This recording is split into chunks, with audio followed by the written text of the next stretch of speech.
Cape Cod, Massachusetts has over 500 miles of seashore, which is why it also has lots of lighthouses. Today we're going to visit the most accessible lighthouses and even see a few that you can only view from a boat. And stick around to the end because you're gonna want to see the most photographed lighthouse in America. Let's go!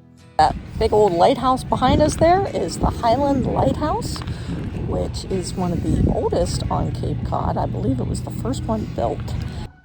This 66-foot beauty was commissioned by George Washington himself. The original light was built in 1797 and was the 20th light station to be built in the United States, but the first on Cape Cod. It's also known as the Cape Cod Lighthouse and is located in North Truro, atop a 125-foot cliff.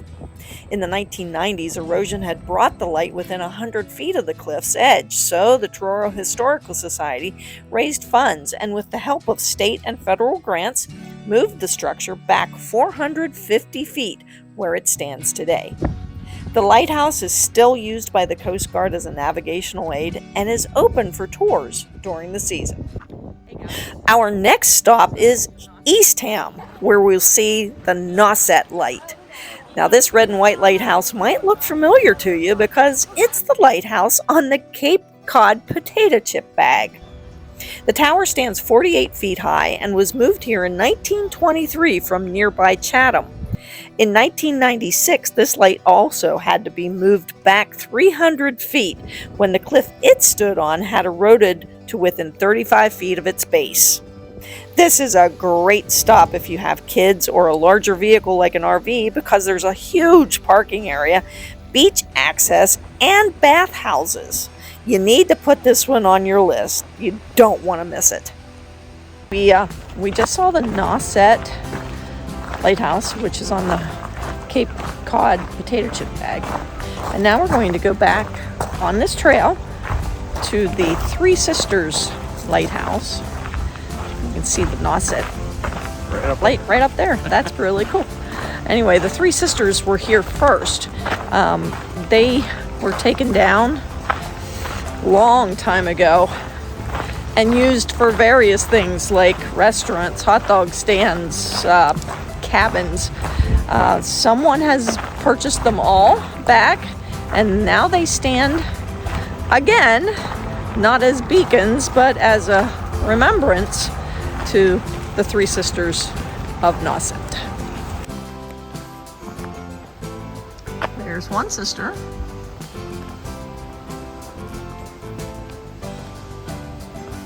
I see another one through the trees. There's the second sister.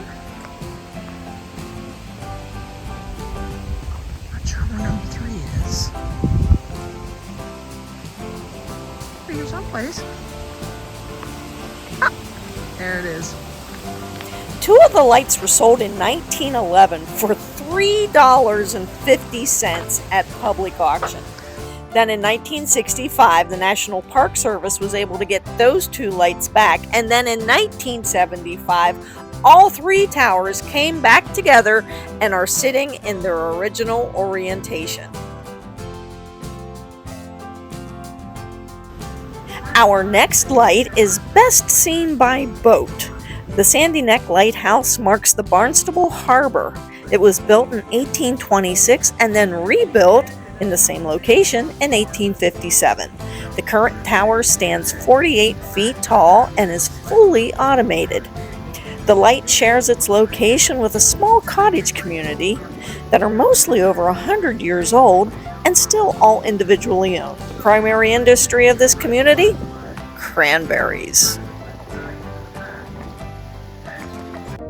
Our next to the last lighthouse on our tour was made famous in the movie The Finest Hours. In 1952, 4 Coast Guardsmen rescued 32 crew members of the SS Pendleton that broke apart in 60-foot seas 10 miles off the coast on the infamous Chatham Bar. The 36-foot wooden Coast Guard boat was designed to hold just 12 people, yet they were able to rescue all 32 crew members and made it back to Chatham to tell the story. Today, the lighthouse continues to serve as a Coast Guard lifeboat station. We're almost ready to see our last lighthouse on the tour, but before we go, if you liked what you've seen, please subscribe and hit that like button. It really helps us to understand what you like so we can bring you content that you enjoy.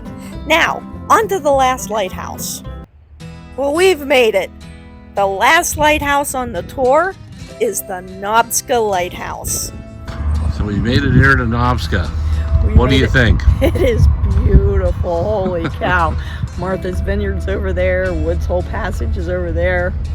Nobska Light is behind me. I can understand why it's the most photographed light on Cape Cod. I've heard it was the most photographed light in America, but I don't know that for sure, but wow, I could see why it would be. It's beautiful. The 40-foot tower was built in 1876, and although the beacon is automated, the light is still used as a navigational aid to mariners on Buzzards Bay, Vineyard, and Nantucket Sounds. The Friends of Nobska Light keep the grounds looking beautiful and are working on turning the keeper's house into a maritime museum. The Nobska Light should be on every lighthouse lover's list. Since you loved this video and want to see more, then check out this next video.